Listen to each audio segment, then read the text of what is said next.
Hoy continuamos con nuestra serie Conociendo a Dios.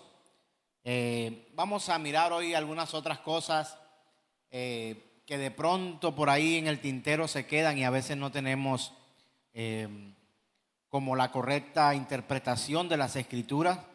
Esta semana que pasó fue especial. Algunos de los hermanos tuvieron a bien consultarme algunas cosas que no pudieron comprender.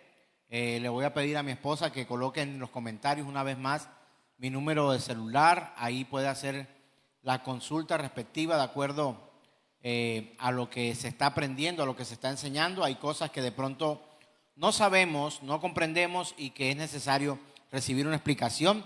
Y estamos abiertos a todo eso.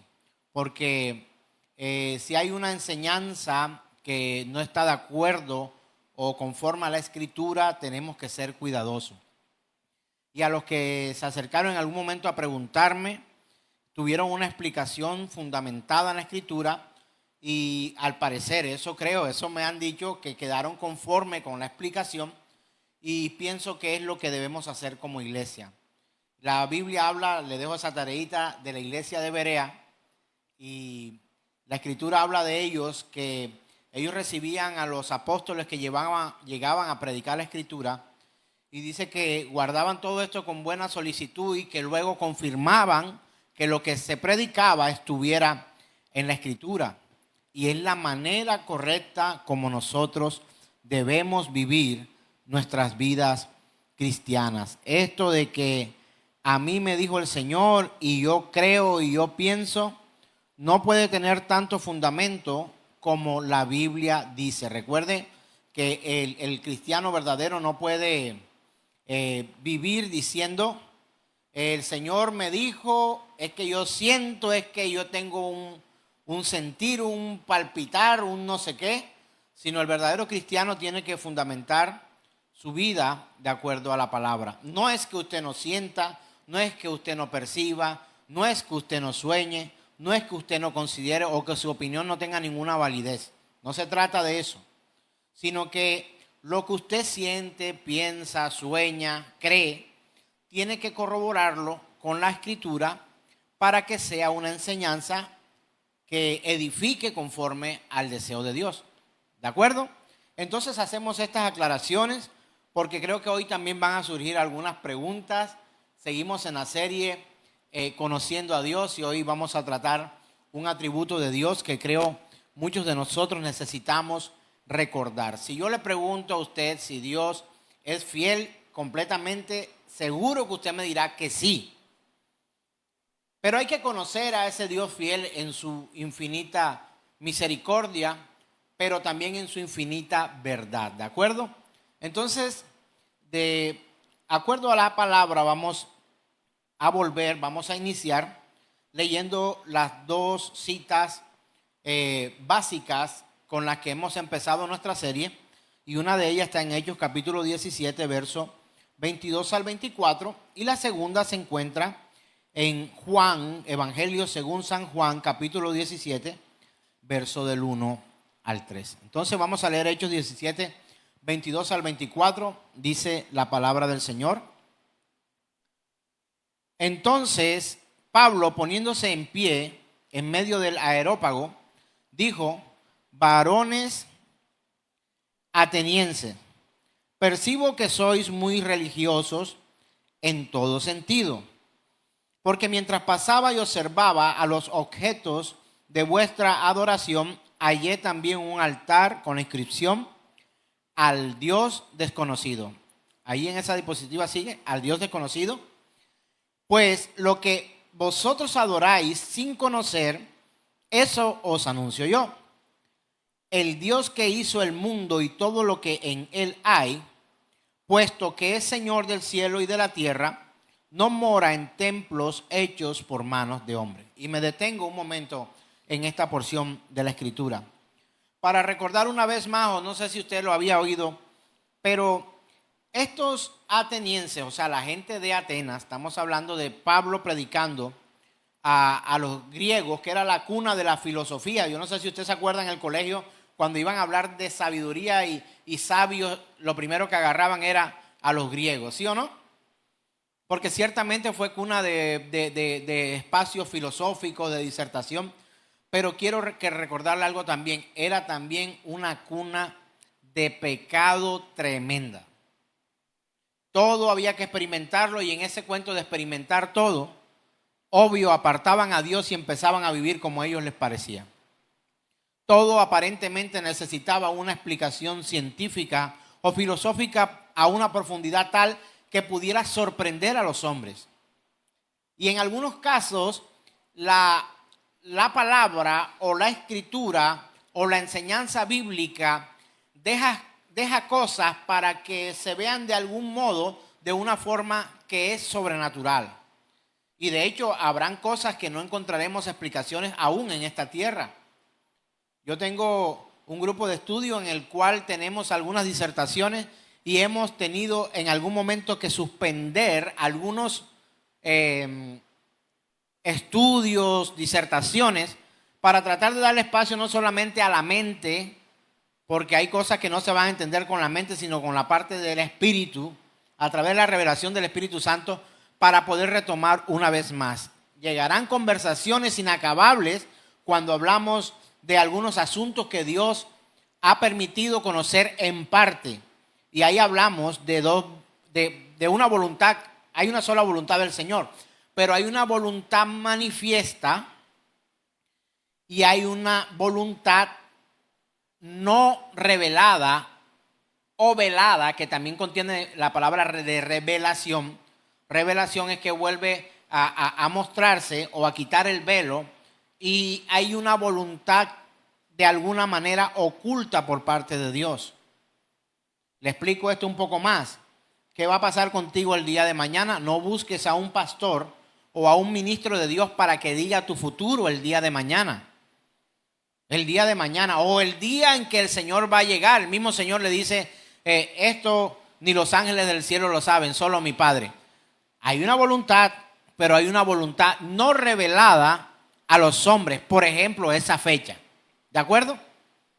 Entonces hay cosas que sí toca más bien meterse a estudiar, a buscar varias interpretaciones de algunos escritores o estudiosos o predicadores serios, y otras que requieren definitivamente de cierta espera para poder comprender. Lo que usted no puede permitir es que, si no tiene un sustento bíblico, usted no se coma ese pan, porque no sabe de dónde viene, de dónde proviene. Y los atenienses tenían la oportunidad, y de hecho ese Atenas lo quiero comparar con el mundo de hoy. Hay cosas que dicen, no, eso no tiene una explicación científica, háblame de ciencia. Y aquellos no son ni científicos y mucho menos teólogos. Entonces unos conocen la escritura pero no conocen la ciencia, y otros conocen algo de ciencia pero no conocen teología. Entonces nos hacemos sabios en nuestras propias opiniones y terminamos atropellando la verdad de Dios, que no puede ser comparada con nada, ni nadie tiene tal conocimiento, porque esa sabiduría de Dios es profundamente infinita. Amén. Entonces usted tiene que tener dudas, porque si usted no tiene dudas, entonces el evangelio que toda la vida ha escuchado está todo bien y no pasa nada. Y si tomamos un espacio o una serie para hablar del Dios no conocido, entonces, ¿de qué se trata si todo lo que usted me está diciendo de pronto ya yo lo conozco? ¿Y qué pasa allí? Pero quiero recordar que el apóstol Pablo le hablaba a gente estudiosa, dedicada, que investigaba, que consultaba, que hablaba, que se reunía y que tenía una disciplina de estudio avanzada, y por ello ellos fueron llamados la cuna de la filosofía. No eran cualquiera. Y todos los temas, incluso el religioso, los tocaban en el Areópago. Entonces, compararnos quizás nosotros con este tipo de personas, de pronto no nos parecemos tanto.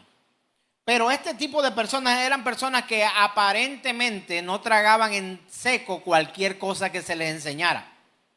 Por eso el apóstol Pablo echa mano de su propia sabiduría y de su propio comportamiento para poder predicar el evangelio, y dice algo que nos puede estar pasando a nosotros como congregación o en diferentes congregaciones. El apóstol Pablo dice en el verso 22 dice, poniéndose en pie en medio del areópago, dijo: varones atenienses, percibo que soy muy religioso. Y eso tiene que ver en que ellos habían estudiado, no solamente vivido, sino estudiado una devoción a los diferentes dioses que tenían. Y sabían quiénes eran esos dioses, pero solamente había uno que ellos no conocían. Entonces, es posible que en nuestras congregaciones hoy se haya predicado a un Dios que aparentemente todo el mundo conoce, pero que a la luz de la palabra, creo estar seguro, y esto no suena, que no suene a uno ufanarse de esto, pero creo que alguna vez en esta silla usted ha percibido algo de la Escritura que antes había leído y no había entendido. Creo que en algún momento usted ha escuchado algo aquí que no le cuadra en su cabeza, pero cuando va a la Escritura tiene que como coordinar, porque es que yo creía que esto era así, pero verdad, lo dice la Escritura. Y estos atenienses tuvieron un detalle que a mí me parece muy importante resaltar, y es prestaron atención a la enseñanza que el apóstol Pablo iba a llevar. No se escucha, mire, hay yo digo la revelación de la ignorancia. A esto le llamo la revelación de la ignorancia. Y es cuando tú le vas a enseñar algo a alguien y te dice: no, es que ya yo sé eso. Esa es la muestra más grande de ignorancia que uno puede dar a conocer de sí mismo. No es que ya yo sé eso. No, me canso de eso. No, yo soy maestro de esa cuestión. Hermano, siempre tenemos algo que aprender. Y no se lo digo a usted, me lo digo a mí. Y por eso se hace necesario que para conocer al Señor tengamos disciplina de estudio de las Escrituras, y yo le recomiendo hágase a un grupo de estudio en el que usted sienta que puede ser edificado. Y recuerdo que cuando en el 2020 tuve la oportunidad de conocer a Memo, hago referencia a mi amigo Memo, habían 10,000 cosas en las que yo no estaba de acuerdo con este hombre. Y hay cosas aún en las que todavía no nos ponemos de acuerdo. Empezamos un grupo de estudio y empezamos con disertaciones. Y llegan momentos en los que yo tengo que decir: definitivamente tienes razón, estaba equivocado. Pero llegan momentos en los que él dice: no lo había visto desde ese punto de vista, toca revisar. Ahora, somos poseedores de la verdad de alguna manera. Cuando la verdad es la palabra, cuando la enseñanza es bíblica y tiene un fundamento, pero en nuestra propia opinión no poseemos la verdad. De eso sí estoy completamente seguro. Entonces yo quiero recordarles, para que sepa, en el mes de febrero reiniciamos una vez más nuestras escuelas de formación. Son los martes en este lugar. Es presencial, ya lo intentamos a la distancia, no nos dio el resultado que esperábamos. A solicitud de muchos, esos muchos nos dejaron esperando muchas veces. Pero entonces lo hacemos presencial, mucho más íntimo. Lo hacemos en este lugar y son los martes de 7 de la noche a 8:30. Entonces, yo le recomiendo que si usted quiere conocer más a Dios, hágase a un grupo de estudio. Un grupo donde pueda preguntar. Aquí tenemos a Linet, a Margarita Soto, a Jesús, a Valentina, a Beatriz, para ver quién más está por ahí. Creo que Laurita también está asistiendo o asistió a alguna de las clases. Aquí está Keini. Y yo motivo David, que nosotros podamos hacernos a ese grupo de estudio. Porque de verdad que hay cosas que un culto, si yo me demoro más de lo que usted esperaba o que usted había calculado, seguramente se va a sentir un poco incomodado. Pero en estos grupos de estudios podemos extendernos en el sentido de que tenemos que solucionar o solventar de alguna manera en nuestra capacidad y con la gracia del Señor algunas dudas que nosotros tenemos. La otra cita que quiero leer con ustedes y compartir se encuentra en Evangelio según San Juan capítulo 17. Cuando Jesús ora por sus discípulos, dice de esta manera: estas cosas habló Jesús. Me detengo. Vuelvo y pregunto, ¿con quién hablaba el Señor? Con sus discípulos. Vamos a ubicarnos en el espacio. Con sus discípulos. Gente que estaba recibiendo la información de primera mano de Dios mismo. porque Jesús es Dios. Eran sus discípulos quienes vendrían a ser luego los apóstoles, en el cual se fundamenta toda la doctrina bíblica de la iglesia de Cristo Jesús. O sea, no eran cualquiera. Eran hombres que estaban allí con el Señor. ¿Podemos comparar nuestro intelecto bíblico con ellos? Creo que no.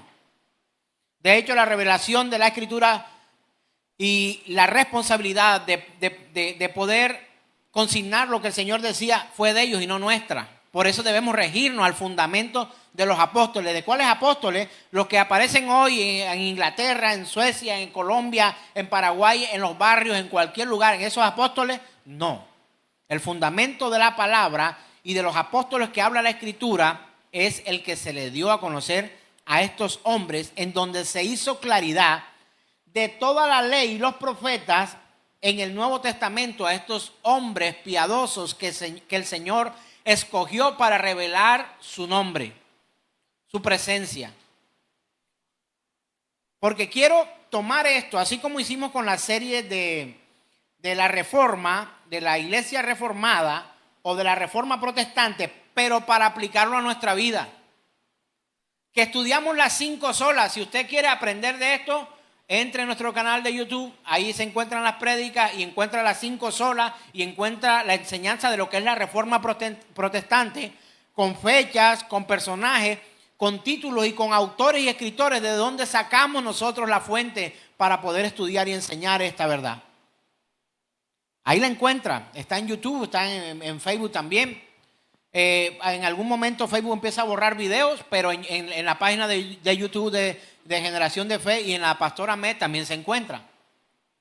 Pero necesito ponerte en contexto a quién le estaba hablando ahora, no el apóstol Pablo, sino primeramente el Señor Jesús. ¿A quiénes? A sus discípulos, quienes vendrían a ser las piedras vivas en las que se edificaría la iglesia de Cristo Jesús.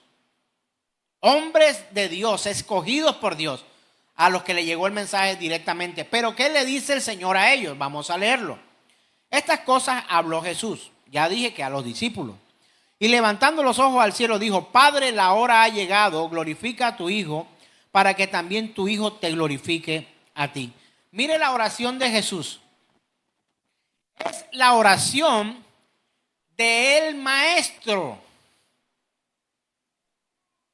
No la oración de un maestro. Es la oración del Maestro. Uno de los nombres que se le atribuye al Señor también es Maestro. Y le decían Maestro, ¿sí o no? Lo has visto en las películas, lo has leído en la Biblia, lo has escuchado predicar. Maestro, ¿de qué? De la verdad de Dios. Hay un maestro, el maestro por excelencia, el Señor, pero también tiene unos alumnos por excelencia. El primer grupo de estudio del Señor. Él lo hizo, por eso nosotros los convocamos para leer las Escrituras, disertar sobre ellas y alcanzar el conocimiento que se requiere para poder comprender muchas cosas que hoy desconocemos de Dios. ¿Cuál es la oración de ese maestro? Él dice: Padre, la hora ha llegado, o sea, ahora voy a ejercer. Glorifica a tu Hijo para que también tu Hijo te glorifique a ti. ¿En qué habría de glorificarle? ¿Cómo habría de glorificarle? Sigue la Escritura diciendo: como le has dado potestad sobre toda carne, ¿a quién? Al Hijo, al Maestro, para que dé vida eterna a todos los que le diste. Y esta es la vida eterna. ¿Cuál es la enseñanza que viene? ¿O dónde empieza a desatar el poder de Dios a través de Jesús? El poder del Padre a través de Cristo Jesús en la enseñanza ¿de qué? De la revelación de la persona de Dios. Mire lo que dice la Escritura. Esta es la vida eterna. ¿Cuál es la vida eterna? Preguntaría un discípulo. Que te conozcan a ti, Señor, el único Dios verdadero, y a Jesucristo, o sea, Él, a quien has enviado. Si esta oración la hace el Señor como Maestro Supremo para dársela a los discípulos más escogidos en las profundidades de la intimidad de Dios, no por ricos, no por pobres, no por funciones, no por labor, no por nada, sino por gracia, para manifestar todo su poder, esos discípulos eran especiales. ¿Sí o no? Porque lo que iba a hablar era especial. ¿Y cuál era el tema de conversación de ahí en adelante del Señor? ¿Cuál cree usted que era? Lo dice la palabra. Que te conozcan a ti, el único Dios verdadero, y a Jesucristo a quien has enviado. Toda doctrina tiene que estar fundamentada, doctrina sana. No en que conozca los misterios del cosmos, el futuro y todas estas cosas que muchos enseñan hoy. Toda sana doctrina tiene que estar fundamentada en la enseñanza del Hijo de Dios y de la persona de Cristo Jesús. ¿Quieres calificar a un apóstol, a un maestro, a un evangelista, a un profeta, a un pastor de estos días? Escucha su escritura, escucha su mensaje, escucha su doctrina, escucha lo que piensa a la hora de venir a predicar un mensaje. ¿Me estoy yo comparando y estoy diciendo que son mejor que ellos? No, me estoy exponiendo públicamente para que usted tenga cuidado de lo que yo pudiera llegar a enseñarle aquí en este momento y en cualquier lugar y en cualquier día y en cualquier hora. Si lo que yo enseño no tiene este sentido de dirección, de vía, si la flecha del camino no apunta a que conozcan al único Dios verdadero y a Jesucristo, la doctrina es de error. Ay, pastor, entonces yo no puedo preguntarle a un profeta si me voy a casar o no. Dos preguntas. Número uno, ¿esto te da conocimiento del Dios vivo? No. ¿Esto te lleva a conocer a Cristo? No. Nada, error doctrinal. Y de aquí en adelante, téngalo como un medidor. Me trato de rehusar a veces de decir estos términos. Es un medidor de farsantes. Quisiera rehusarme a hablar de esta manera, pero no puedo enseñar otra cosa. ¿Quieres un medidor de farsantes? Mira hacia dónde está predicando. Si predica al ego del hombre, al ego propio, si predica del cosmos y de cualquier tema, pero no, se limita mucho a que conozcan a Dios y a que conozcan a Cristo Jesús. Cuando alguien no tiene esta preocupación como predicador de la palabra, se forma en él un charlatán. Se forma en él un mentiroso, un usurpador de ministerios. Y usted tiene que aprender eso. Y sabe una cosa, esto no gusta, pero es la verdad. Tenemos que predicar. Pastores que hoy son completamente o ministros de Dios o servidores de Dios, entre comillas, que hoy son indispensables para una congregación. Porque el pastor es el que saca demonios, el pastor es el que trae. Si el pastor no me ora nada, si el pastor no sé qué, si el ministro no sé cuándo, una sobreestimación mayor que la que se le podía dar a Cristo Jesús. Le pregunto, ¿me conviene decirte eso a mí? No me conviene. Yo te estoy diciendo, no me sobreestimes. Tampoco me subestimes. Te pido estima. Al menos el esfuerzo de dedicar horas y días de estudio para venir a predicar un mensaje sano. Al menos estima eso. Pero no de mí, del Señor puesto en el corazón de un hombre cualquiera. Llámese Charles Spurgeon, llámese Sugel Michelin, Juan Manuel Vaz, llámese los de este tiempo, los de antes, de Wesley, o de Tozer, o de quien tú quieras. Estimar el tiempo de tratar de conocer profundamente a Dios. Es muy fácil pararse acá y empezar a repartir promesas de Dios a todo el mundo. Pero cuando esas promesas no tienen un fundamento que va ligada a la condición de tu vida, de pecador no arrepentido, todo esto carecerá de validez. Te emocionará, pero no habrá un fruto en tu vida. Y quiero aclarar esto de fruto. Fruto no es cuánta gente o cuánto dinero puedas dar en un lugar. Fruto es, la Biblia habla de fruto, es de cómo tú vives de acuerdo a lo que recibes conforme al Señor. Ay, pastor, está diciendo que no necesitan pagar cuentas en el templo. Necesitamos pagar cuentas. Pero no podemos sobornarte a ti con un mensaje. Pero sabes una cosa, tú deberías ser consciente que tus finanzas deberían servir también para sustentar la obra de Dios? Hay un dilema quizás doctrinal en este momento con algunas personas. Pastor, haga la fiesta de las primicias para que la gente traiga el dinero. Pastor, haga hincapié en que cobre el diezmo. Pastor, la gente no está ofrendando porque usted dice que eso no es obligación. Y a veces se malinterpreta. Pero no debería haber una persuasión directa a tu vida para sacarte el dinero del bolsillo. Sino los que aman la obra de Dios deben saber que hay responsabilidades, que hay gastos, que hay mantenimientos y que podemos llegar a otras personas cuando tú y yo somos generosos con la obra de Dios. Y podemos ver cómo en las fiestas y en fechas especiales la gente pareciera que se olvidara mucho más de que la obra de Dios necesita mantenimiento. No te estoy diciendo con esto que vamos a cambiarte un mensaje por dinero, pero sí necesito orientarte acerca de cómo van las cosas. Pero nuestra predicación no puede basarse en lo que podamos obtener de ti, sino en el trabajo que hacemos para Dios, para que tú conozcas al Señor y conozcas a la persona de Cristo Jesús. Esa es la verdadera evaluación. Y pareciera que a veces al hacer esto y quitamos todas las arandelas que hay, parece que quedáramos más solos y con menos recursos. Porque le quitamos todo misticismo alrededor de esto. Y creo que hoy muchos pastores se dedican a enseñar las arandelas y no a conocer a Dios y a Jesucristo por una razón. El pastor se queda sin empleo. Ya el pastor no es el importante en el templo.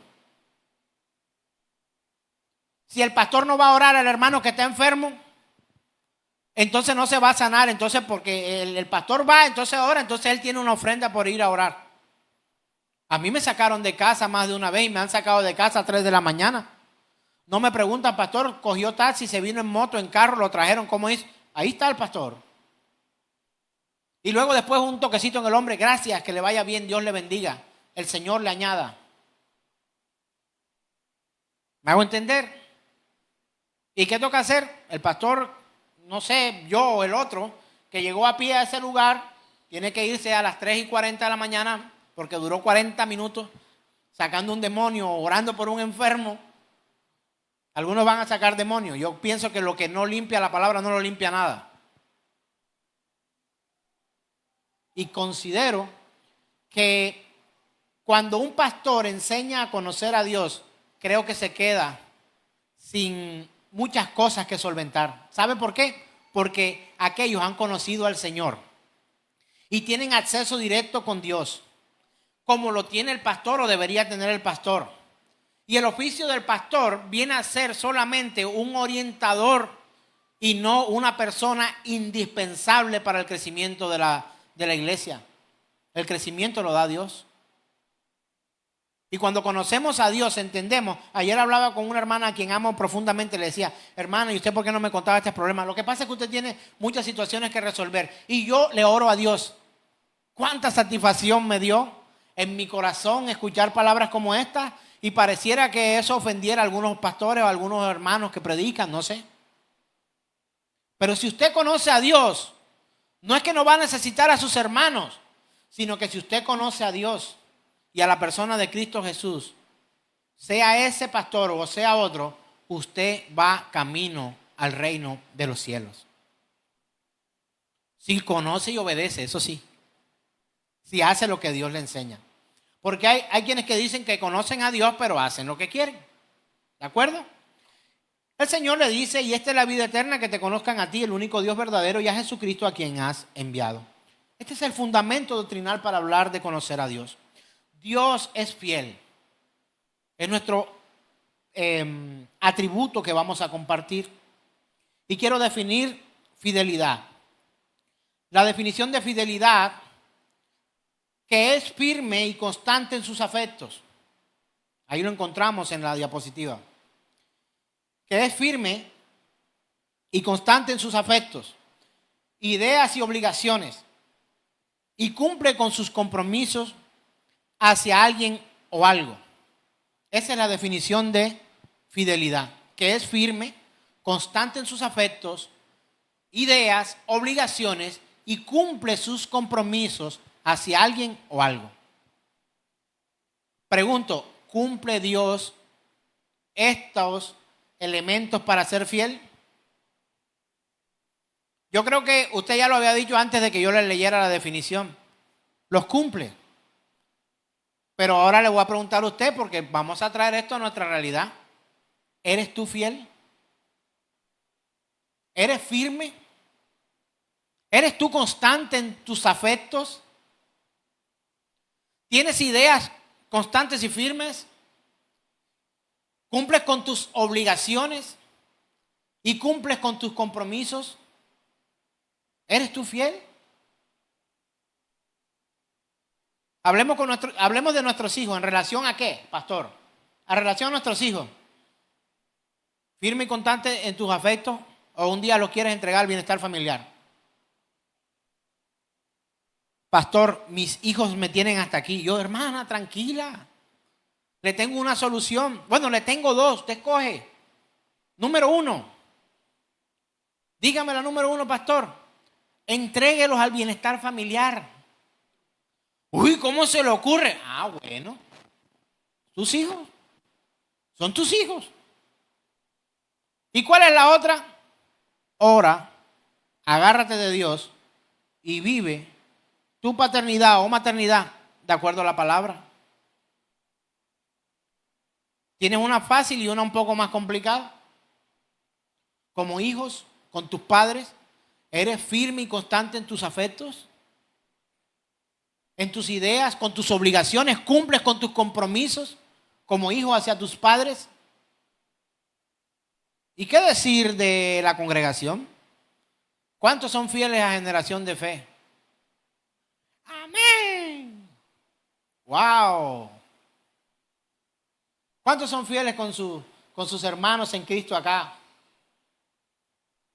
¿Cuántos somos fieles a la congregación a la que pertenecemos?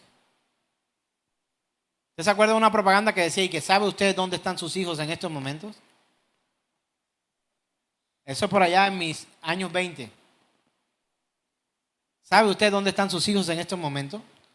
¿Sabe usted cómo se sostiene el templo sin tu ayuda? ¿Sabes tú cómo hacemos para venir acá? ¿Sabes tú cómo hace una congregación seria para poder sustentar a sus servidores y que ellos cumplan fielmente sus obligaciones laborales, familiares, no sé qué, para poder venir aquí? ¿Sabe usted si su pastor estudia o no? ¿O usted lo da por hecho? ¿Cree usted que bajé la prédica de Google o la estoy trabajando para enseñarte algo que valga la pena para Dios, al reino de los cielos? ¿Consideras tú eso? ¿Eres tú fiel a este lugar donde Dios te trajo? Y quiero aclararte algo, o sea, algunos dicen, usted es oveja de esta casa, usted no se puede ir para ninguna parte. Primero, usted no es oveja de esta casa. Si en algún momento fuéramos ovejas del buen pastor. Número 1. Y número 2. ¿Cuál fue la otra pregunta? ¿O cuál fue la otra afirmación? Es de esta casa, usted no se puede ir a otro lugar. Usted tiene que estar donde Dios le mande, hermano.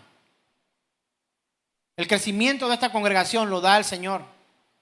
Pero así como da el crecimiento y trae personas, así también el Señor a veces nos hace el favor de apartar a quienes se oponen a la verdad.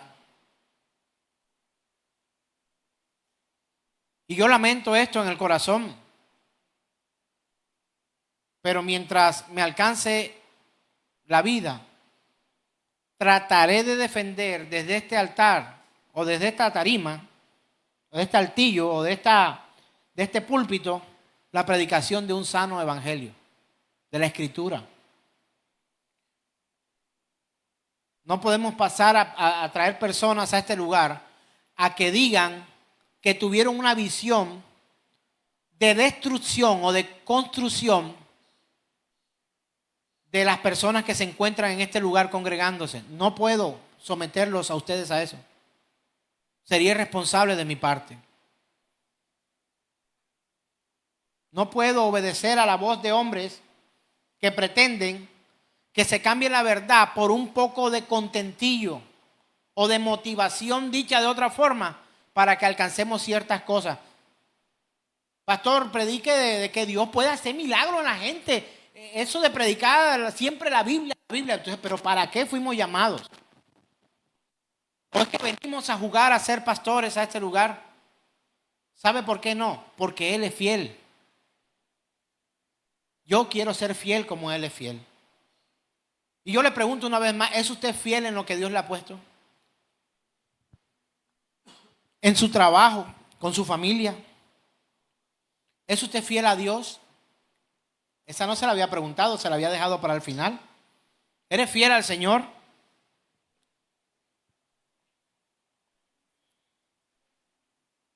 Porque si no eres fiel, no esperes fidelidad de otra persona. ¿Sabe qué enseña este mundo? Un clavo saca otro clavo. ¿Sí o no?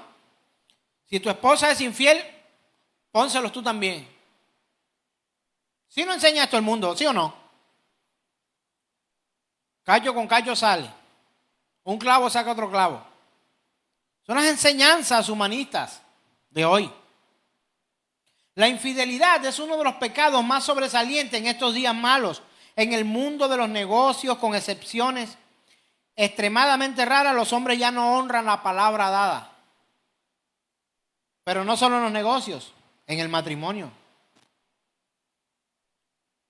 Algunos se han incomodado porque me dicen, pastor, yo quiero que usted saque un espacio en el templo para presentar a mi sobrino, a mi hija, a mi hijo que nació, pero yo quisiera que fuera un domingo y pusiéramos una mesa y que pudiéramos adornar el templo y grabar un video y todas estas cuestiones para hacer la presentación de nuestro hijo y consagrarlo al Señor. Pero creo que han cambiado el bautismo de bebés en la iglesia tradicional por este rito en una congregación evangélica. ¿Qué pasa con los adornos después que se quitan? El templo queda igual. Los que vinieron y vieron quedan igual. Ellos se van satisfechos, pero no con una enseñanza verdadera para guiar a ese niño a quien dicen haber consagrado a Dios. Y le he dicho, en este tiempo hemos optado por solamente presentar a los niños de los hijos o los hijos de los miembros de Generación de Fe. Porque es una responsabilidad, mi querido amigo. Yo puedo decir aquí palabras bonitas, lo presentamos. Yo conocí en el momento que hasta mecían a los peladitos y lo presentaban al Señor mecido como ofrenda mecida a Jehová. Gloria al Señor. Qué bonito. Lo mecían el domingo en el templo. Pero luego lo mecían en el mundo con reggaetón. Con canciones vulgares. Entonces, ¿qué sentido tiene mecer a un bebé en lo que algunos llaman altar, que realmente es un púlpito o una tarima? El altar es donde se ejecuta un sacrificio. Mecer a un niño en un templo para que después se mesa en el mundo. Dígame, ¿tiene esto sentido? Pues yo creo que no. Pastor, pero no sea grosero con la gente, así no nos va a quedar ninguno. Pero estoy obligado a predicar la verdad. Porque Él es fiel y yo quiero ser fiel a Él, al que me llamó. En el mundo social, la infidelidad conyugal abunda por todos lados. Lazos sagrados de matrimonio se rompen con tan poca consideración de un momento a otro. Los hombres ya no honran la palabra empeñada y algunos descartan a su pareja como si fuera ropa sucia para lavar. O ropa ya vieja que ya no sirve, vamos a cambiar. No, es que yo no te aguanto. ¿Y por qué se van a separar? Incompatibilidad de caracteres. ¿Qué? Si fuera por eso, habría vivido 24 años de casado que cumplimos este año, si Dios lo permite. Dos personas que piensan completamente distinto, que se unen en una sola casa para llevar una sola vida. Esto solamente puede ser obra de Dios. ¿De cuántas maneras hemos sido infieles a Cristo, a la luz de Cristo, a los privilegios que hoy Dios nos ha confiado? Porque yo creo que es un privilegio para mí, por ejemplo, hoy poder estar delante de ustedes y delante de esta cámara para predicar los que están en casa que no quieren venir, o que no pueden, o que alguna circunstancia. Pero por ello no voy a predicar basura, sino que tengo que ser fiel al que me llamó, porque estaría deshonrando mi llamamiento a lo que Dios me ha llamado, porque Él es fiel. ¿Cree usted que Dios es fiel? La Escritura dice en Deuteronomio capítulo 7, verso 9, dice: conoce, pues, me encantan las comas, ¿sabe? Porque las comas, los signos de puntuación, dan verdadero sentido a lo que se expresa. Porque a veces leemos así y no comprendemos. Dice: conoce, pues, que Jehová tu Dios es Dios. Número 1. Número 2, Dios fiel. Número 3, que guarda el pacto y la misericordia. ¿A quiénes? A los que le aman y guardan sus mandamientos hasta 1000 generaciones. No, pero pastor, esa promesa es para todos nosotros. Ni lo uno ni lo otro.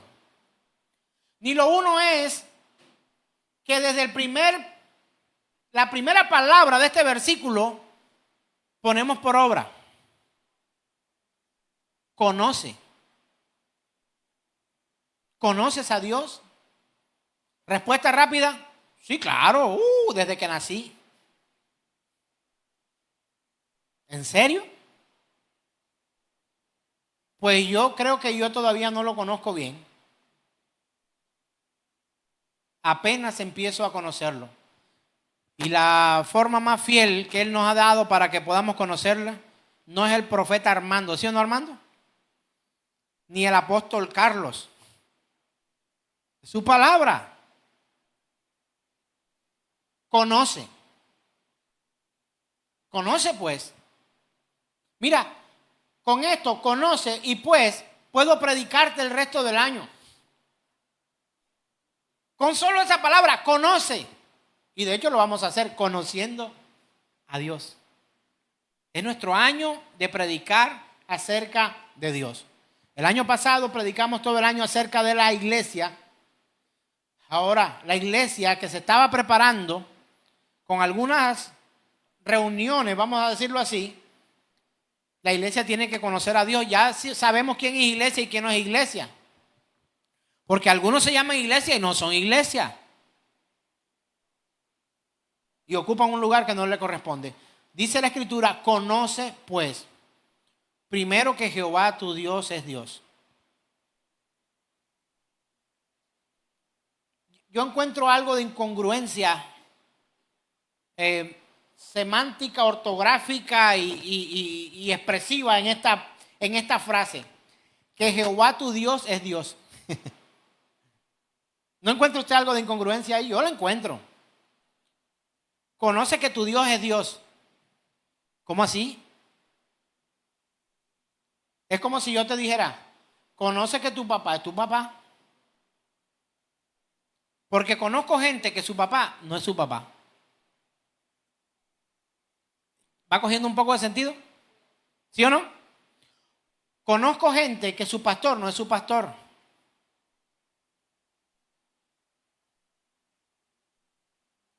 Conozco gente que su Jesús no es el Jesús de la Escritura, sino un Jesús inventado en su imaginación. Conoce, pues, que Jehová tu Dios, Él lo da por hecho: yo soy tu Dios. Pero tú no sabes, ahí sí vale la palabra famosa en Colombia: ¿quién soy yo? Usted no sabe quién soy yo, lo que está diciendo el Señor. Conoce que Jehová tu Dios, quieras o no quieras, es tu Dios. Del ateo, del socialista, del mundano, del convertido, Dios es Dios. O sea, Él no da lugar a dudas de que su lugar sea corrido. Él es Dios. Pero tú debes saber que a quien llamas Dios realmente es tu Dios. Y no una imaginación tuya de tu cabeza. Pero Él te dice además: Dios fiel. Él es tan fiel que es capaz, dice la Escritura, guarda el pacto y la misericordia.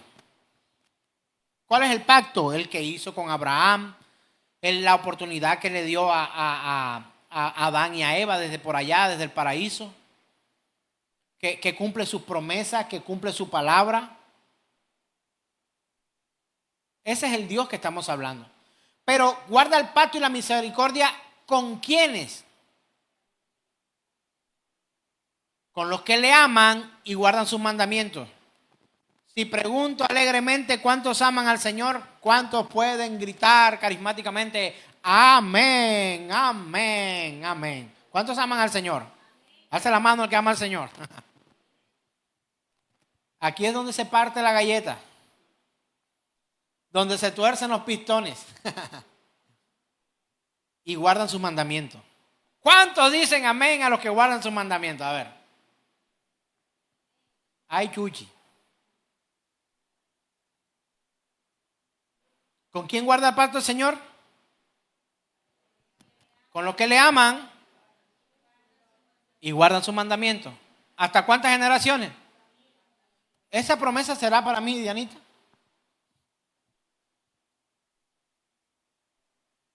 ¿Quiénes son los que le aman?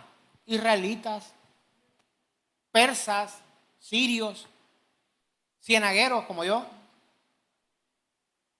está la gente de Gaira? Si en Gaira aman y guardan sus mandamientos, Él guarda el pacto. Ahora, ¿es una obra humana para poder activar el poder de Dios? De ninguna manera. Porque no solamente es el pacto, sino la ¿qué? Misericordia, hermano. Y en la misericordia es que con guardar la ley no vas a alcanzar salvación, porque número uno, no vas a poder guardar toda la ley. Y número dos, tú no lo haces. Para eso está Cristo. Misericordia. ¿Hasta cuánto? Hasta 1000 generaciones. ¿Y cómo es eso? Que nosotros enseñemos a nuestra generación, mire, la responsabilidad de enseñar Cristo a mis nietos que vengan no será mía. Será responsabilidad de Jesús, de Sebastián. Será responsabilidad de Beatriz, de Santiago. Pero los hijos a veces se quieren escabullir de uno y haciendo lo que quieren. Mi labor, predicar el evangelio. Su labor, atender o no atender. Así como hay dos tipos de predicadores, también hay dos tipos de creyentes. Los verdaderos y los falsos. Steve Lawson dice una verdad muy grande, dice, hay dos tipos de predicadores. Primero, los que predican el evangelio y las sagradas escrituras. Y los segundos, los que tienen que renunciar.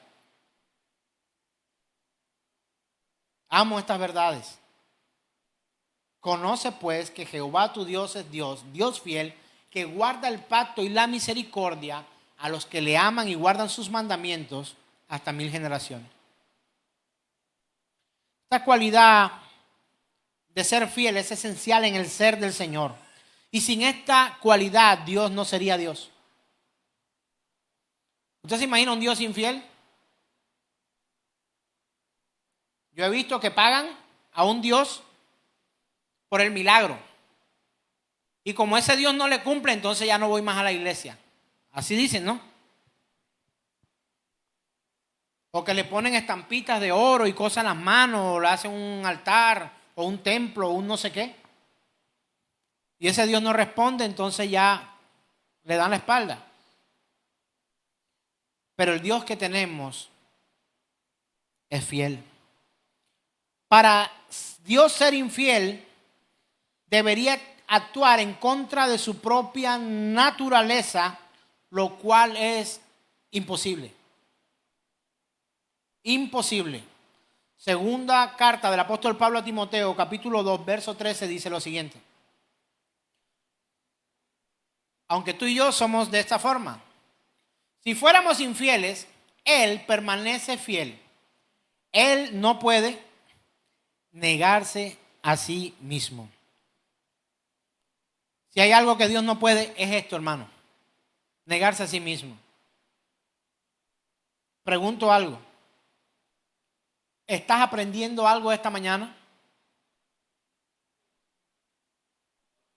Pregunto algo ahora adicional. ¿Crees que es necesario que conozcamos más profundamente a la persona de Dios? Porque hemos hecho garabatos en nuestra cabeza de la persona de Dios. Dios cumple, hermano. Cumple su palabra, sus profecías, sus promesas. Pero ¿sabe qué ha pasado? Que estos pseudo pastores o pseudo predicadores o predicadores del falso evangelio y los mentirosos charlatanes se han dedicado a prometer cosas en el nombre de Dios a gente que no terminan dudando de la persona que lo dijo, sino de Dios.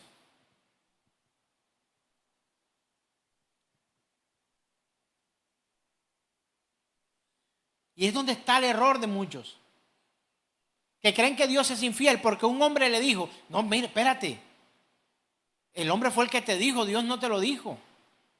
No, es que yo estaba en una prédica y ni me conocían y me sacaron de allá atrás. ¿Cómo sabía este hombre? Eso fue de Dios, no sé qué, pero Dios me ha fallado. Dios no te ha fallado. Hay hechiceros, hay brujos, hay encantadores, hay mentirosos, hay charlatanes, hay psicólogos especialistas en llevar sus capacidades académicas o gente analítica sin ser psicólogos para sacar provechos de las situaciones y de la gente. Usted que ha estado, que yo sé que ha estado en una congregación de falsa doctrina en algún momento, o en un lugar donde se está predicando mentira. Cuando el predicador empieza a hacer su show o espectáculo y empieza que ya va a tocar la gente que va a tocar, ¿a dónde llega? Si usted está así.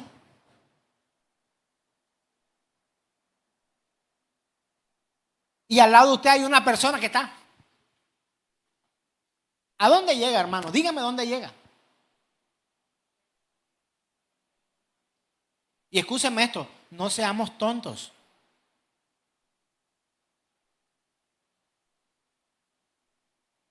Si hay una reunión de pareja y en la reunión de pareja hay una silla vacía al lado de una mujer que llora. Señor, me muestra aquí una mujer que llora. Hermanos, es obvio, hay una mujer que llora. ¿Dónde está tu esposo? Está en la puerta cuidando los carros. Él no va a decir, no, es que yo vi que tú estás sin esposo, que tu esposo te abandonó y que tú estás aquí por fe. Pero si le dice una cosa como esta, dice, háganlo traer. Hay un mensaje de Dios para... O sea, podemos manipular las circunstancias para traer al corazón de la gente una falsa imagen del Dios verdadero. Le aseguro que la mejor fuente de inspiración y de conocimiento de Dios no es un predicador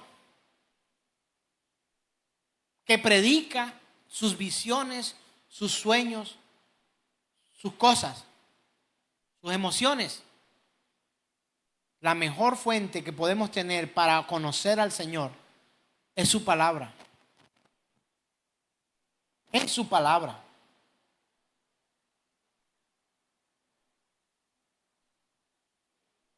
Para Dios ser infiel tendría que actuar en contra de su naturaleza y es imposible. Mire estas tres citas, Salmo 89, verso 8, Isaías 11:5 y Salmo 36:5. Ahí está en pantalla. Salmo 89, 8 dice, oh Jehová, Dios de los ejércitos, ¿quién como tú? Poderoso eres, Jehová, y tu fidelidad te rodea. La misma fidelidad de Dios hace parte de su propia naturaleza.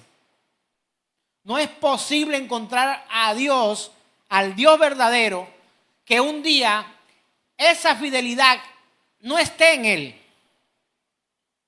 Pastor, pero es que estoy pasando un momento difícil. Dios es fiel en tu dificultad. Pero mi padre muere.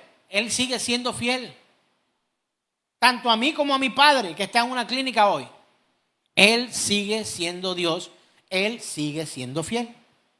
Isaías 11:5. Y será tu justicia cinto de sus lomos.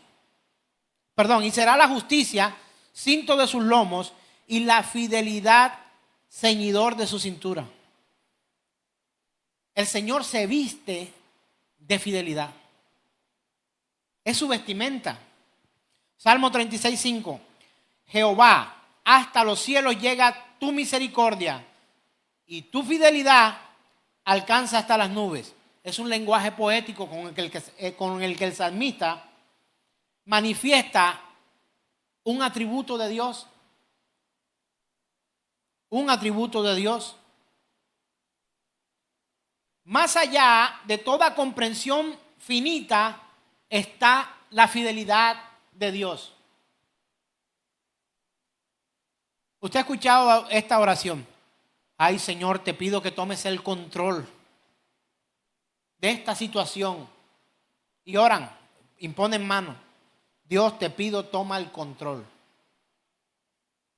¿De qué? Cuando yo escucho este tipo de oraciones, yo quisiera llegar y decirle a la persona que está orando, decirle, hey, contrólate tú. Dios está al control. Nada se le pasa por alto. Ni lo malo que te está pasando, ni siquiera lo bueno, ni lo que crees que Él no toma en cuenta. Todo está expuesto a los ojos del Dios fiel. Todo acerca de Dios es grandioso, vasto, incomparable. Él nunca olvida, Él nunca falla, Él nunca abandona. Él es fiel por naturaleza. Él es fiel a su palabra. Dios ha cumplido perfectamente cada una de sus promesas y profecías. Así que cada compromiso, ya sea de pacto o de amenaza, Él permanecerá siendo fiel. Él lo cumplirá. Lamentaciones capítulo 3, verso 22 dice lo siguiente. Por la misericordia de Jehová no hemos sido consumidos, porque nunca decayeron sus misericordias. Nuevas son cada mañana, grande es tu fidelidad. A pesar de que tú eres infiel y yo, y que fallamos a Dios, Él permanece fiel. Él cumple lo que ha prometido. Él cumple lo que dice. Él sabe lo que hace. Él no ha renunciado a su palabra. Él no es como tú y como yo, que tenemos que retratarnos muchas veces de lo que decimos. En Números capítulo 2, creo que no la tienes allí. En Números capítulo 23, verso 19, el Señor hace una aseveración tan tremenda. Dice, Dios no es hombre para que mienta, ni hijo de hombre para que se arrepienta. Él dijo y no hará, habló y no ejecutará. Ay, pastor, pero yo he leído que me arrepentí de haber creado al hombre. Ya le conté de qué se trata esa palabra arrepentimiento, que tiene que decir que me pesa. Me duelo con que haber hecho el hombre y me salga con este tipo de cosas. No es de arrepentimiento de aquello que él no tuviera ni siquiera ya conocimiento. Él sabía que el hombre iba a pecar. Por ello, con el hombre viene el plan de salvación. No fue que a Dios, ay, me toca buscar ahora un plan de contingencia para ver qué hago con este hombre que cree. Jamás. Eso quitaría otro atributo de Dios que se llama omnisciencia, sabiduría, inteligencia. Omnisciencia es que todo lo conoce. Como omnipotente es que todo lo puede, omnisciente es que todo lo sabe. En las Escrituras hay abundantes ilustraciones de la fidelidad de Dios. Y hace más de 4,000 años dijo lo siguiente en Génesis capítulo 8, verso 22. Mientras la tierra permanezca, no cesarán la sementera y la siega, el frío y el calor, el verano y el invierno, el día y en la noche. ¿Alguien sabe qué es sementera? Porque a veces leemos esto y no sabemos qué es sementera. Con uno que me diga, no sé, pastor, le explico qué es sementera. ¿No sabe? Sementera es siembra. Entonces esto podría ser dicho de otra manera. No cesarán la siembra y la cosecha. El frío y el calor, el verano y el invierno, el día y la noche. ¿Ha faltado esto? ¿Algún día en algún lugar del planeta? En ninguna parte. En ninguna parte. Él ha creado lugares calientes y también ha creado lugares de frío. Ay, ¿por qué no nieva en Santa Marta? Hermanos, si quieres ver la nieve está. Vaya donde hay nieve. Es que Dios dijo que no. Mientras la tierra permanezca, la tierra, el planeta, no cesarán la sementera y la siega, el frío, el calor, el verano, el invierno, el día y la noche. Eso es muestra de su fidelidad ante nuestros propios ojos. Cada año que pasa proporciona un nuevo testimonio de encontrarnos esta preciosa verdad expresada en casi todas partes de la Escritura. Porque su pueblo necesita saber que la fidelidad es una parte esencial del carácter divino. Esto lo escribió A.W. Tozer. Tremenda frase, se la voy a repetir. Cada año que pasa proporciona un nuevo testimonio de encontrarnos esta preciosa verdad. Se está refiriendo a la fidelidad, expresada en casi todas partes de las Escrituras. Porque su pueblo necesita saber que la fidelidad es una parte esencial del carácter divino. No te turbes. Cálmate, razones tienes para estar preocupado, seguramente. Pero si guardas el pacto, si guardas sus mandamientos, te esfuerzas y te sometes a la misericordia de Dios que es en Cristo Jesús, Él permanece fiel contigo. No es que dejó de serlo, sino que manifestará su fidelidad en tu vida. Cuando tengas la tentación de dudar de la fidelidad de Dios, clama, como lo diría Tozer, vete Satanás y corre a Cristo. Corre a Cristo. Aunque ahora usted no lo puede armonizar o no puede armonizar los misterios de trato de Dios con las declaraciones de su amor, espere en Él para obtener más luz.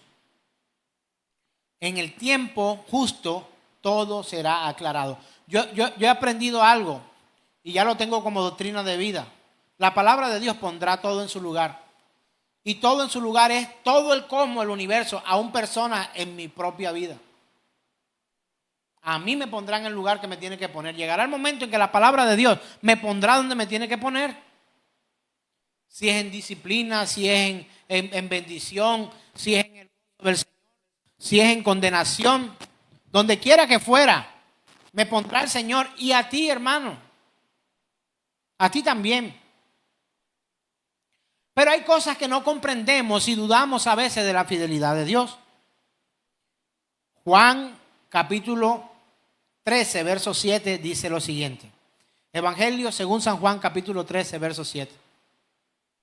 No dudes de la fidelidad de Dios, hermano, si usted está pasando un momento de crisis. Juan 13 dice, 7.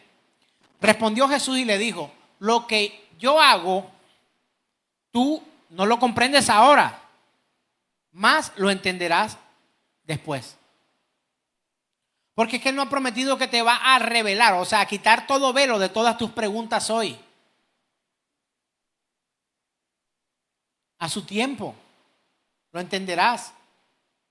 Tú no lo comprendes hoy. Hay cosas que yo hoy no comprendo, pero luego lo voy a entender. ¿Sabe? Creo que cuál va a ser la palabra más repetida el día que estemos delante de la eternidad de Cristo Jesús y la omnipotencia de nuestro Dios soberano. Una sola letra. La letra A. Padre, ¿por qué tal? Por esto, por esto. Esa será la respuesta más sabia que podríamos darle delante del Dios Todopoderoso y profundamente sabio. Es por esto y por esto.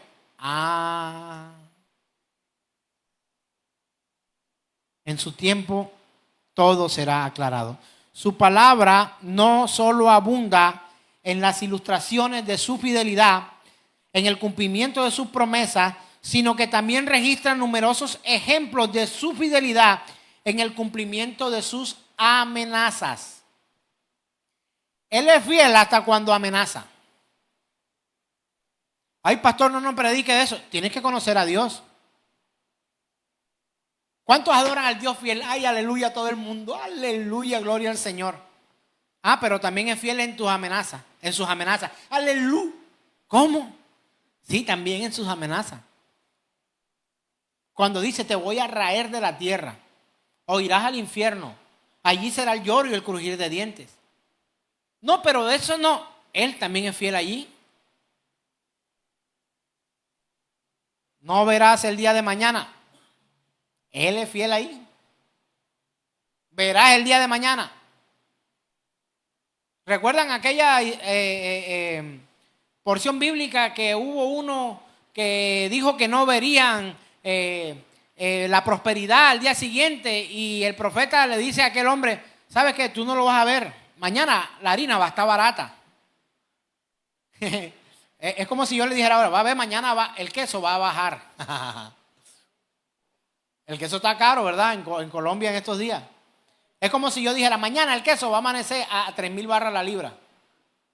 Algo así dijo un profeta de Dios en una situación. Y el hombre dijo, ¿qué va? Eso es mentira.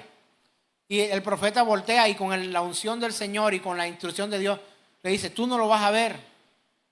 Te van a pisar, te vas a morir. Y el otro dice por ahí que para fregarlo. Dios cumple fielmente sus amenazas. Eso no lo predique, pastor, eso déjelo para el miércoles. Tengo que enseñártelo aquí también. Su palabra no solo abunda en las ilustraciones de su fidelidad, en los momentos de gloria, alabanza y esplendor de la manifestación de su amor y de su gracia y su misericordia, sino también en su furor y en su ira. Cada etapa de la historia de Israel ejemplifica este hecho. Usted lo puede leer. Hubo un tiempo donde el Señor le dijo, ¿sabe una cosa? Por cuanto te volviste a los ídolos, ahora vas a vivir terribles días. Tus hijos se van a enfermar, vendrán sobre ti plagas, tumores, no vas a poder dormir. A algunos le dijo, te vas a volver loco, y terminaron comiendo paja como las bestias. Él es fiel en sus amenazas. Y necesita también conocer esto. Porque Él es fiel. Gloria a Dios. La camioneta, el carro, la casa, el marido, la moza, lo que sea. Gloria a Dios porque Él es fiel. Pero también en sus amenazas. El Señor no da mozas. Aclaro, ¿no? Porque lo que pretendemos muchas veces pedirle a Dios y esperamos que Él sea fiel con todas nuestras peticiones. Imagínense dónde fuéramos a parar nosotros. Ya estuviera muerto y resucitado 60,588 veces. La gente que me ama, no sé si es proporcional a la gente que me odia. No sé. Y no se preocupe que no estoy hablando solo de mí. Yo creo que usted también puede decir lo mismo. ¿Qué proporción hay? ¿Un 30-70? Ojalá hay un 90-10 por lo menos. Pero aún si ese 10 fuera de que solo el 10 me ama, si me esfuerzo por serle fiel a ese Dios que es fiel, mi vida será guardada no con un 90% de probabilidad de daño, sino desde un 1% de sobrevivir. ¿Por qué? Por su fidelidad. Ya yo sé eso, pastor. Ya usted sabía esto, ¿verdad? De pronto sí, pero tienes que entenderlo, comprenderlo y vivir como si lo entendiera y lo comprendiera. Aplicación bíblica. Dios es fiel y la fidelidad de Dios es fiel en preservar a su pueblo. Primera carta del apóstol Pablo a los Corintios dice lo siguiente. verso 9, capítulo 1. Primera carta del apóstol Pablo a los Corintios. Recuerde, a la iglesia que está en Corinto. ¿Eso es para el mundo? No. Este mensaje es para la iglesia que se encontraba en Corinto, una ciudad que el apóstol Pablo estaba enseñando. ¿Le mandó la carta a quién? ¿A todos los habitantes de Corinto? No. A los de la iglesia de Corinto. Tiene que entender esto porque es que Dios es fiel. Su palabra lo dice, pero con su iglesia. Para los beneficios, para las disciplinas, pero también es fiel para los beneficios y para las disciplinas con el mundo. Primera de Corintios, capítulo 1, verso 9. Fiel es Dios, por el cual fuisteis llamados a la comunión con su Hijo Jesucristo, nuestro Señor. ¿Con qué es fiel Dios? Camioneta, pastor. Espérate, la Biblia no dice así. Fiel es Dios, por el cual fuiste llamado. ¿A qué? A la comunión con su Hijo Jesucristo, nuestro Señor. Dios es fiel, Él te va a dar eso que tanto anhela tu corazón. Pero la Biblia que leo dice que el corazón es perverso. Más que todas las cosas.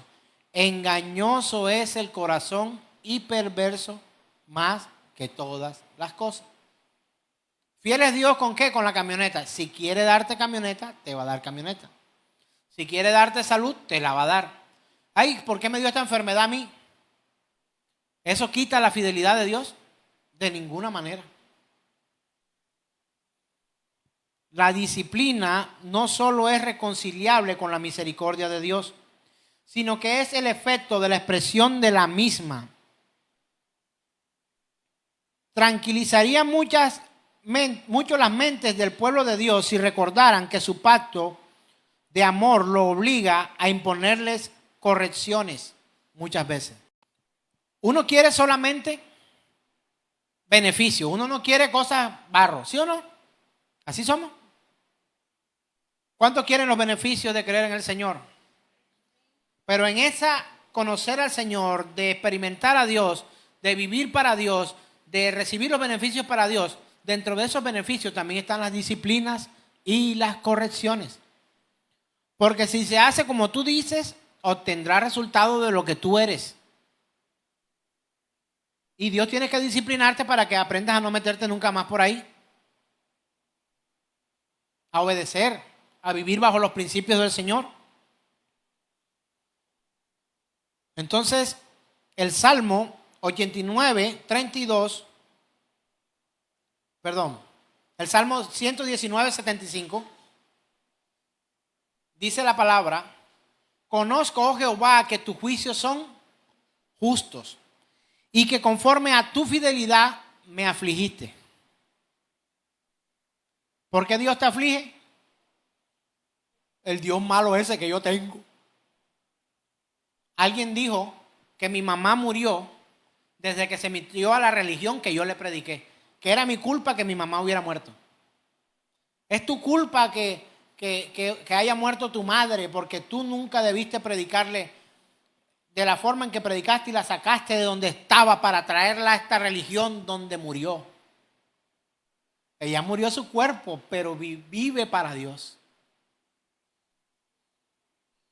Entonces dice la Escritura: conozco, oh Jehová, que tus juicios son justos y que conforme a tu fidelidad me afligiste. ¿Sabe por qué Dios te aflige?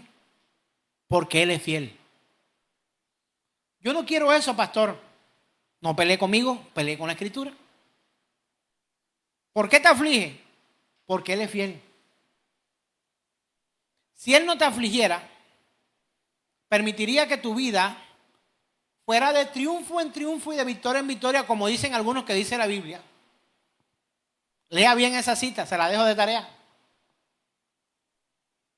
Porque nosotros vamos de triunfo en triunfo y victoria en victoria.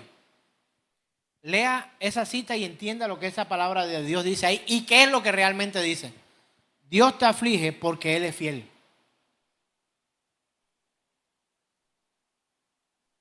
Los problemas y las aflicciones no solo son conscientes con el amor de Dios, sino con su fidelidad. Es que yo este año ni me he enfermado, no me ha dado ni gripa. Fiel es Dios. Pero a mí me dio COVID, me dio gripa y me dio diarrea y me puse mal. Viruela, varicela, paquipaqui, todas esas cosas raras que ahora están dando. Entonces Dios no es fiel conmigo. Te afligió porque Él es fiel. ¿Usted no le ha pasado que cuando está a punto de hacer maldad, algo le pasa? Solo veo algunas caras que hacen, otras no. Yo, maldad, ¿cuándo? Mire, he estado a punto de cometer maldad y algo pasa. Y hay gente que se queja cuando algo malo pasa.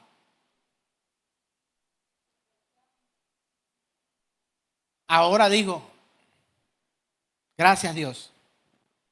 ¿Quiero que me pasen cosas malas? No. ¿Quiero que pasen cosas que me duelen? No. Pero Él es fiel.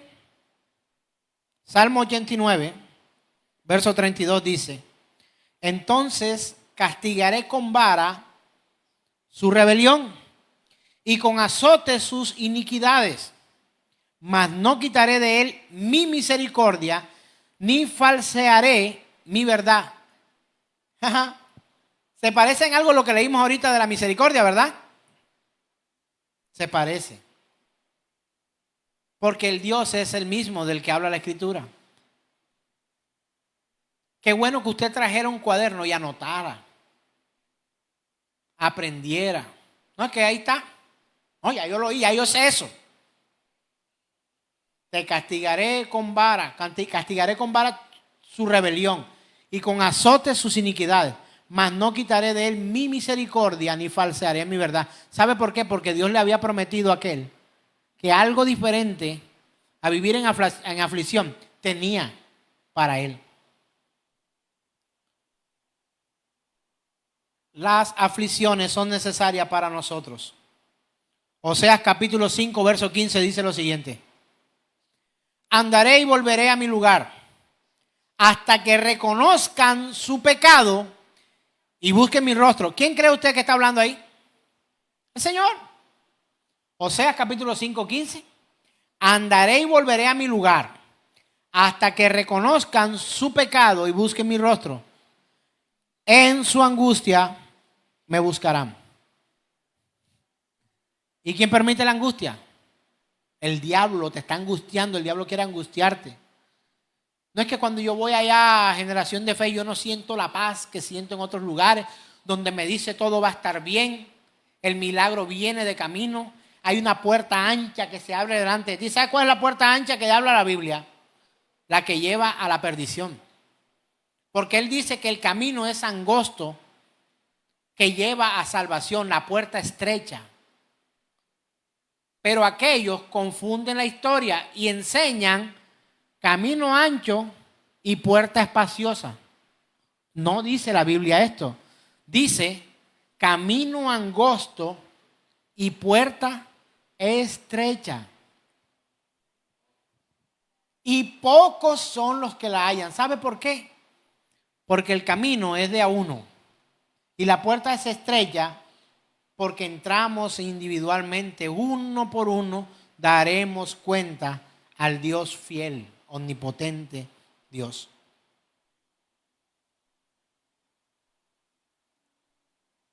Quiero dejar acá,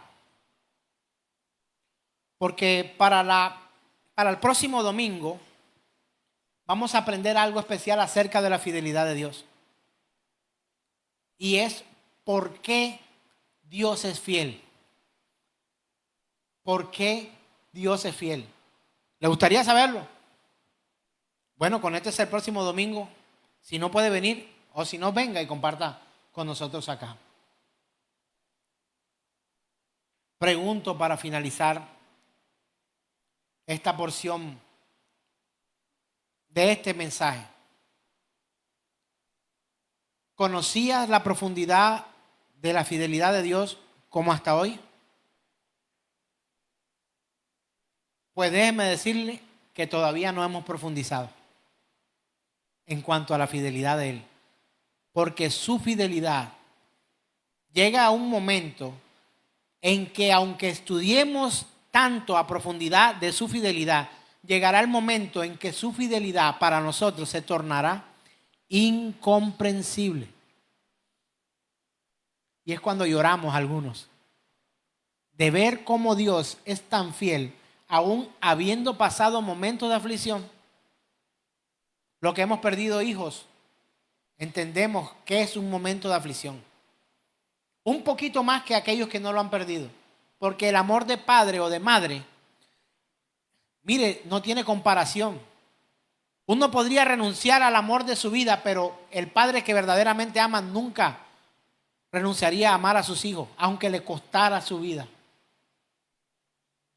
Entonces déjeme decirle algo, mi hermano y amigo que me escucha.